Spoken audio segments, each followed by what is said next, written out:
Ito to. Tanda lang to dati. Sabi ko kay Casey, baka gusto mo extend ko na lang ito. Kaya, extend.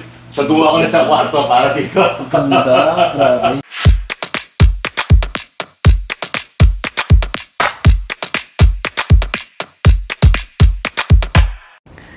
Yo, what's up MG fam? Welcome back to MG Collectibles and Toys. For today's episode, we're gonna bring back the child in you. So stick around and let's go! Guys, let me introduce to you our friend here, Louie, the Philippines' ultimate Superman collector. Upon entering his house guys, eto kagad yung bumungad sa amin. Mga art pieces na gawa ni Ram Malyari. Mahilig din pala sa art itong friend natin na si Louie. Kahoy lang yan. Sa great-grandmother ko, probably even one generation pa, bina-steam ako kaya. Kay Ram... Magkala pa rin yan, ilang nasusiyan. Ram Malyari. So naging steam punk siya. Ito gawa ng anak ko. Grabe.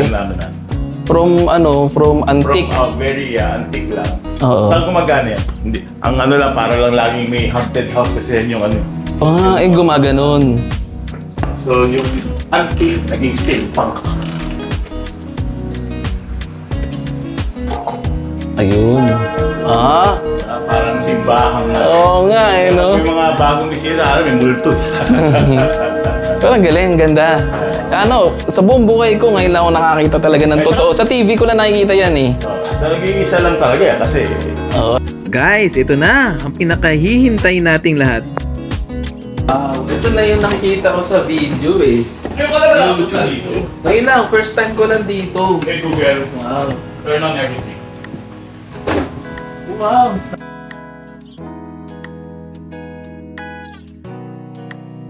Grabe guys, ano? Ang daming Superman. Pwede rin. Ito to. Tanda lang to dati.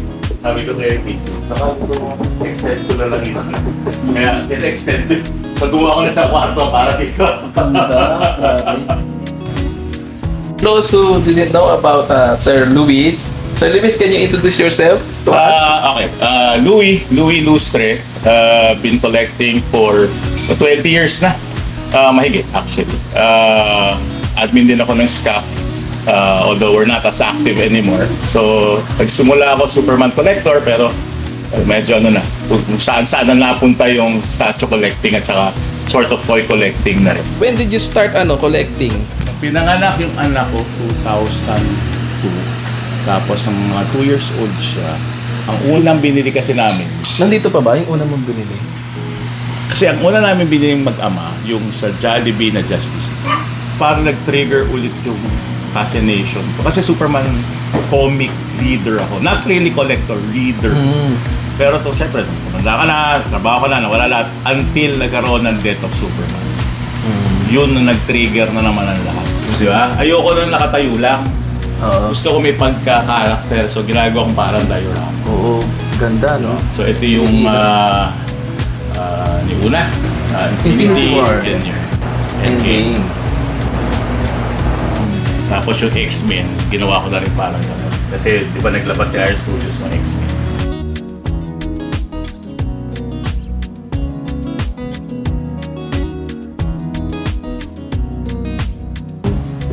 Tapos meron ka pa dito mga quicks. Ayan na.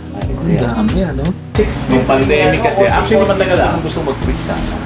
Problema, siyempre nung late in the game, may kamahalan na yung quicks, di ba? Oo. Nung pandemic, nagbitaw. Took advantage of that. Kaya yan. Yun, all Superman, but Superman ba't hindi Iron Man? Well, pag nag-gaming ako, ang usually yung pangalan ko, Iron Steel. Iron Steel. So, kasi nga, may fascination ako sa Marvel kay Iron Man. And then Superman naman sa DC. So dalawa. So dalawa, kaya yan. So dalawa. So you have a Superman and you have an Iron Man. Yun nga lang, talagang, ayoko na sabihin, yung personality ng Superman mas nakaka-relate ako. Pero mas kasi, mas wholesome yung personality ng Superman. So, mas doon ako nag-gravitate sa personality ng Superman.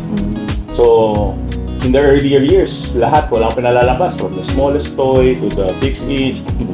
Yung order sa'yo, automatic PO pa sa Superman. Thank you. So, tuloy-tuloy pa rin yun sa Superman. Pero yung dati meron akong hot toys na Iron Man. Pinumpleto ko yun. Hanggang R7 ba? Nung na-feel ko na medyo parang walang tigil to. Tapos nag-fade eh. So ang sama nung experience ko dun sa Hot Toys, siguro mainit sa atin. Binenta ko na yung Hot Toys.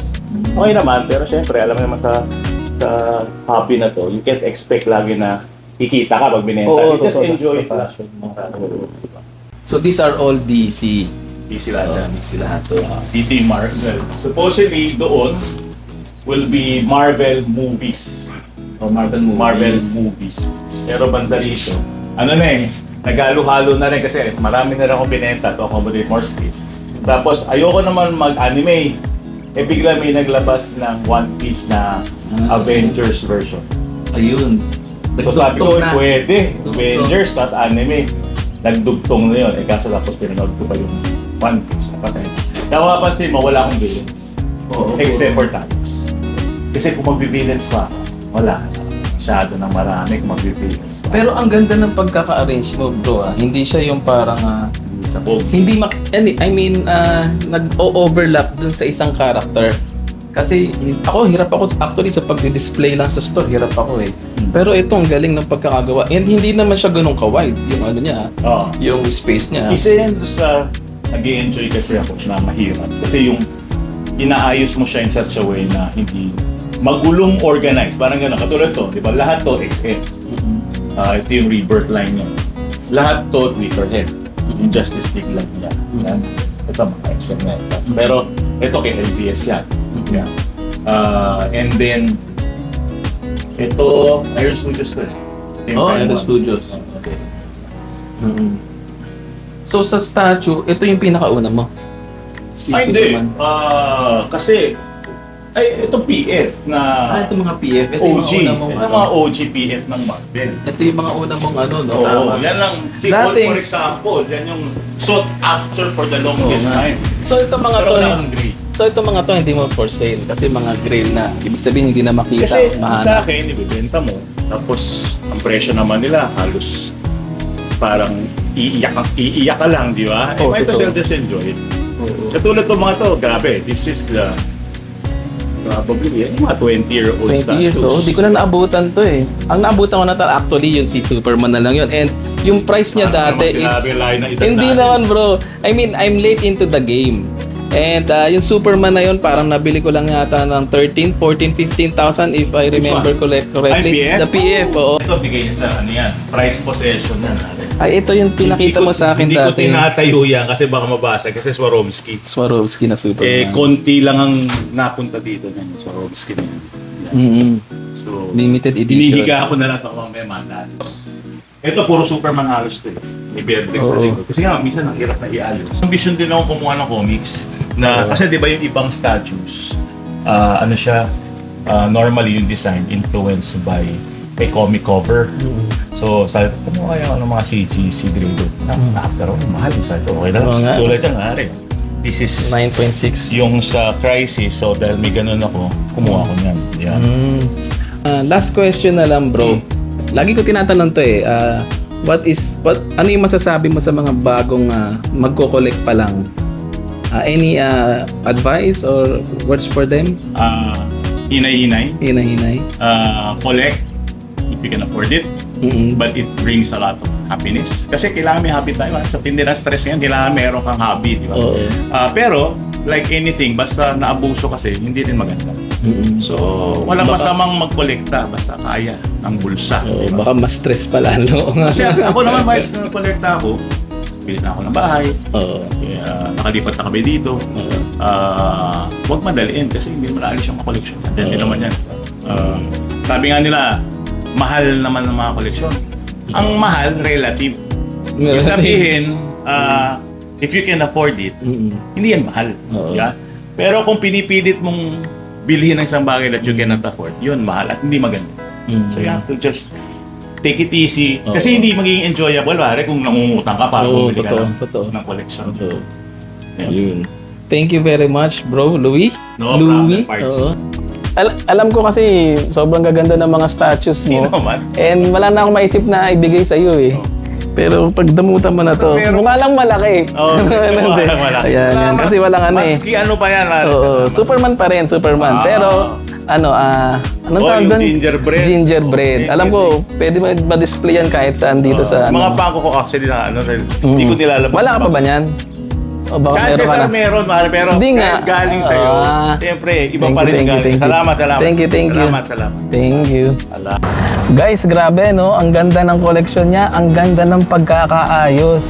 Kahit ako mismo as seller, parang gusto ko ulit bumili, nalalason talaga ako guys. So, para sa amin talaga mga collector, it is an art, it is a passion talaga na mag-collect ng mga something na magpapasaya sa atin.